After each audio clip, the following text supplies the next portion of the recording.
We are going to talk now about the ERI Coalition, and we're so grateful to have Bettina Hager here. She is the DC Director of the ERI Coalition and Fund for Women's Equality. She also serves as the co-chair of the Equal Rights Amendment Task Force of the National Council of Women's Organizations. She is an extremely active and committed woman and a good friend of my good friend, Marcy Sims. And we want to welcome Bettina to the podium.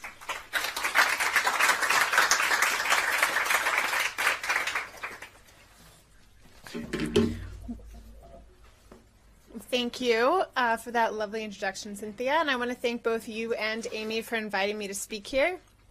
I'd also like to thank everyone who's in the room and watching on Facebook. How many people are from outside of the DC, Virginia, Maryland area? Whoa, that is way more than the majority. So I want to especially thank everyone who is here from out of town and made the trip to be here for both the symposium and the march, because I think that's one of the most important things that we've seen post this election, is that it has really created this grassroots national movement that many of us in the advocacy world have been hoping and looking for quite some time. So I work at the ERI Coalition, the Equal Rights Amendment Coalition, and the Fund for Women's Equality. So I want to give a little bit background about the Equal Rights Amendment before moving forward into talking about the election and talking about the march for those who are not familiar with the amendment. So the Equal Rights Amendment was first introduced in 1923 by Alice Paul, just a few years after the 19th Amendment was ratified. In her mind, the vote was a great first step, but women wouldn't achieve true equality in the United States unless it was written into the U.S. Constitution. And it took a couple of decades for people to kind of agree about whether or not this is a good idea, but eventually they did. And in 1972, it passed through the House and Senate and went to the states for votes on ratification. There was a 7-year time limit, and about at the year 7, they realized that only 35 of the 38 states needed had ratified, and so they extended the timeline for another 3 years, and no further states ratified, and the amendment did not end up being put into our Constitution, and that was in 1982. So one of the things I would like to note about kind of those two big events, first the first idea of introduction in 1923 and then in 1972 when it was passed, was that it was kind of done around movements and around grassroots excitement, which were organically, created. And I think that that's where we are right now. And I think that that's what this march is showing us, is that this is what people are kind of searching for. They're searching for movement. They're searching for something to take action on. I personally think it should be the Equal Rights Amendment. I think that after the 1982 deadline expired, there was sort of a sense of exhaustion for the women and men who had worked on it, because it was 10 years of blood, sweat, tears, and money. And when it didn't pass, the first time I thought I could kind of understand how those women felt was after Hillary lost the election, because it was just this sense of, you really thought you were going to see progress and you were going to see something you cared so much about, and when it didn't happen, it was devastating. And I know it was devastating for a lot of people, but in Washington D.C., my entire office wore black the next day. It was very devastating, and that's what I think happened in 1982. And so right now I feel is kind of the perfect moment to start a movement to begin to work again on the Equal Rights Amendment.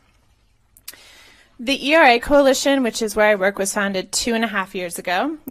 We have about 70 lead and member organizations, and our goal is to create a grassroots movement for the Equal Rights Amendment, and to make sure that there's enough of a constituency for Congress to act. And, one of the things that I think has also made it very difficult to move on this issue is that we did a recent poll that showed that 95% of Americans support the theory of equal rights for women and men, which is good news, but 80% of Americans thought we already think we have it. So it's very hard to get people to act and mobilize around something they think is the status quo. So that's where our organization has been trying to come into play, and we're trying to create, PSAs and get information out there on the fact that women and men still don't have constitutional equality, and kind of close what we call the information gap. I think that right now it's a lot easier because people are listening. This election, despite including the devastation of not having Hillary Clinton not having her win, I think that it showed a level of misogyny that we in the women's movement maybe were aware of, but then many people in their daily lives were not aware of, or were kind of aware of enough, but it was okay. And which I think a lot of women that's what they deal with every day. A little bit of misogyny is okay, because otherwise fighting it every single second takes too much time. But I think that with this election, it was so much that it really woke us up to the fact that we can't not take a stand and fight against it. And again, I think that's where this march came from. It was so blatant that we couldn't ignore it. And, full disclosure, the organization that I work for is nonpartisan, so we don't make endorsements. But also for full disclosure, we asked both candidates, and the candidate who said that they supported the Equal Rights Movement was Hillary Clinton. So Trump never responded, to be honest. He never responded to our request, but Hillary Clinton was very strong in her support of the Equal Rights Amendment. So from that perspective, the results were devastating. Because we were counting on Hillary and the fact that she'd be the first woman president to give us kind of the momentum to go forward. When she didn't win, this is just like a personal aside. I remember the night of going to bed, I didn't want to know. So I woke up and read about it the next morning, and it was probably one of the worst things I'd ever read. And I know many people that I knew and worked with kind of didn't want to get out of bed. I also didn't want to get out of bed. But to be honest, the reason that I did and went to work the next day was because of Hillary Clinton. And I think that that's what women and men around this country are doing now. If you read about her background and her history and her biography, she's someone who constantly kind of stands up and keeps fighting. And I was like, okay, so Hillary Clinton today is probably really, really sad. So she's not going to want to get up and stand up and fight. But if she were me, my age, in my position, watching this, she would go to work. And so that's what I did. So, I had kind of like a what would Hillary do moment. And I think that a lot of us had a what would Hillary do moment. And I think that that's where this march came from. And what Hillary would do would be to continue and to move forward. Another thing that came out of this election was the fact that we're kind of looking at, in addition to supporting the bills that we currently have for the Equal Rights Amendment, which say equality of rights shall not be denied or abridged off of sex, whether or not we want to look into expanding our language and scope. This election showed incredible levels of misogyny, but it also showed incredible levels of racism, xenophobia, ableism, and we are wondering if the Constitution isn't explicit enough for those groups as well. So this is just something we're exploring. We haven't written language, and we know that right now the political landscape would be very difficult. But, when I watched the hate crimes that happened after the election, I saw that many times they were aimed at the intersections of discrimination. They were both racist and sexist in nature. And more frequently, I saw that women of color were being targeted. And so, so I think that with this new language, if we are to expand it in our scope, we're still going to keep the focus on women. It's just about explicitly speaking to the fact that there are multiple levels of discrimination that we face in society. I'm aware of the political difficulties, but we are considering this as well as the 2 pieces of legislation that we currently have, and feel the march is the perfect time to kind of introduce it and discuss this as an idea and to hear what people think about it. The ERI Coalition is kind of thrilled to have been an early partner in the march, and we helped draft the policy statement. So if you read it, you will see that we are calling for an all-inclusive equal rights amendment. You know, and I think that we are really excited to see what's happening, because one of the misconceptions we sometimes fall into is thinking almost that women are a minority when we're actually the majority. So we kind of, this march for me is really important because within women we represent so many different demographic groups. So in coming together, it's this incredibly strong force, because women, you know, women and feminism, in my opinion, means equality for all. You know, when we're fighting for women, we're fighting against racism, we're fighting against xenophobia, we're fighting against ableism. And this march is a perfect way to do it. And I know that we're not currently in power, but I've lived in Washington, D.C. for eight years.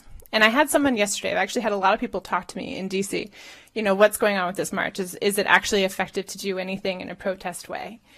And I always tell everyone, you know, it's cynical, but from what I've seen in 8 years of both grassroots, lobbying and on the Hill lobbying, is that there are 2 things that really matter in getting things done.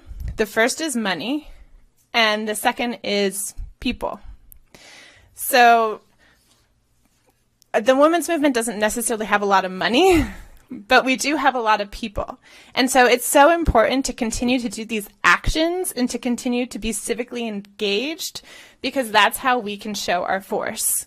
And, you know, 500,000 people on a mall is hard to ignore. You know, 300 other marches across the country, also hard to ignore.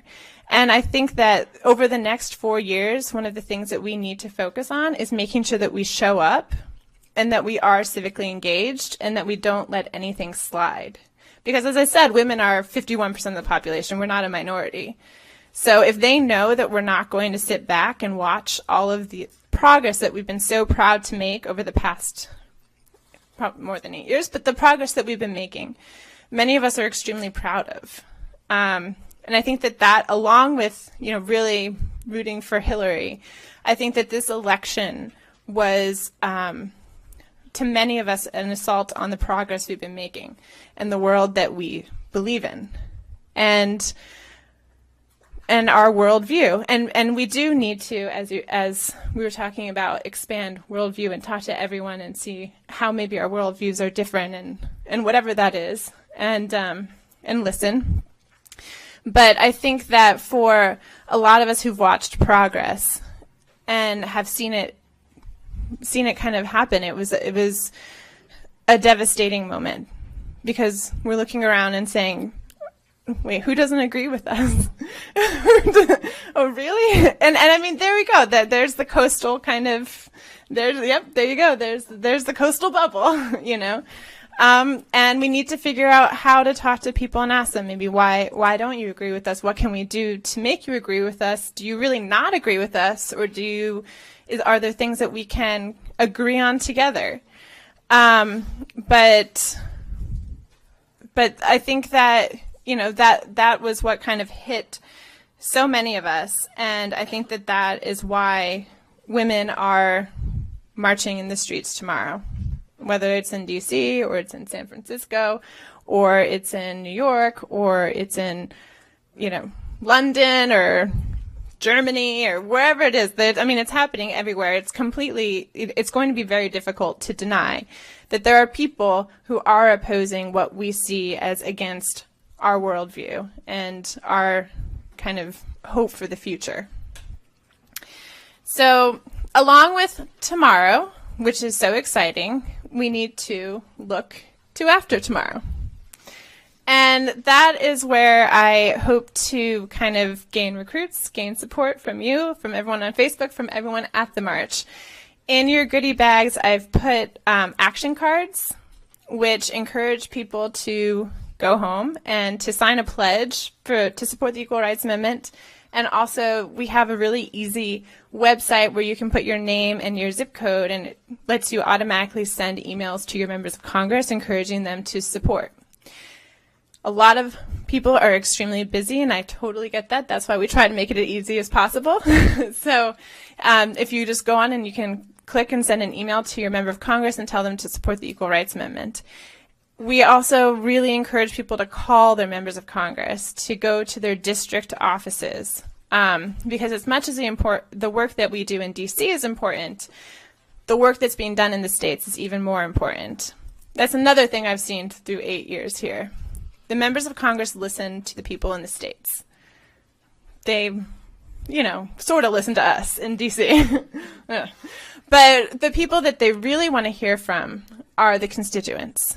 And I think that that is something that from D.C. I would love to say to the people who are outside of our Beltway bubble, is that your voices are so much more important than ours are, because you're the ones who vote, and you're the ones who make a difference, and you're the ones who can shame them. And so that's why I think it's so important to go to your district offices, to call your members of Congress, to email your members of Congress on the Equal Rights Amendment, on every other issue that you see being attacked that you care about. Whenever it happens, just memorize your member of Congress number and just call, every day. I know people who do that, no joke. They're like, I call them every day just to support the Equal Rights Amendment. I'm like, you're great. But, I just really encourage people to get civically engaged, because I think that, that what happens in Washington affects our lives in a real way. And we need to show up tomorrow, and we need to show up the day after, and the day after, and the day after. And to not let our voices be silenced. So, unfortunately, I actually have to leave right after this to go plan our March activities. But I also left my card in the goodie bags, so anyone who wants to email me or get more information, I would love to hear from you. And I want to thank you again for so many people who came in from out of town, especially, and from everyone who's based here as well. So thank you very much.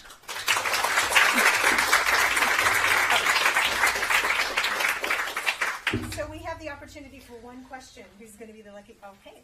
Can I ask, where is the legislation right now? Has it been introduced in the House? Where is it? So right now we have two bills that have sponsors. The legislation that I was talking, our expanded vision, is not actually introduced. We don't have a sponsor. It's just a vision that we have and that we're looking to move forward with.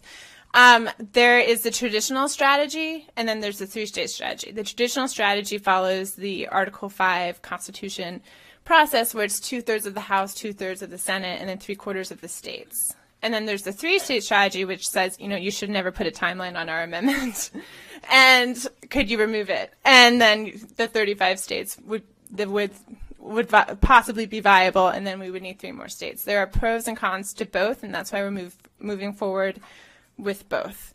We want an ERA any way we can get it. So it's a new congressional session. Every 2 years they start new.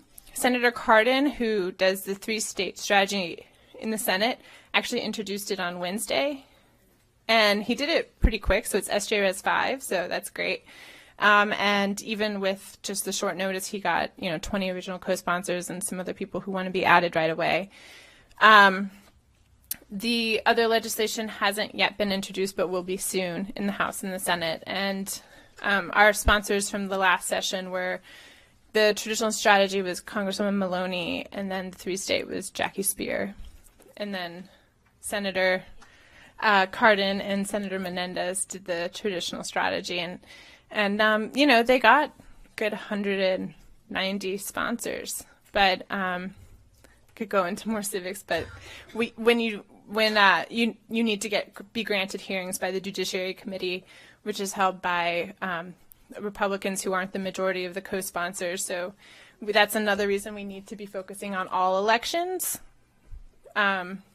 president, Senate, House, state, local. It's all really, really important. So thank you. Thank you.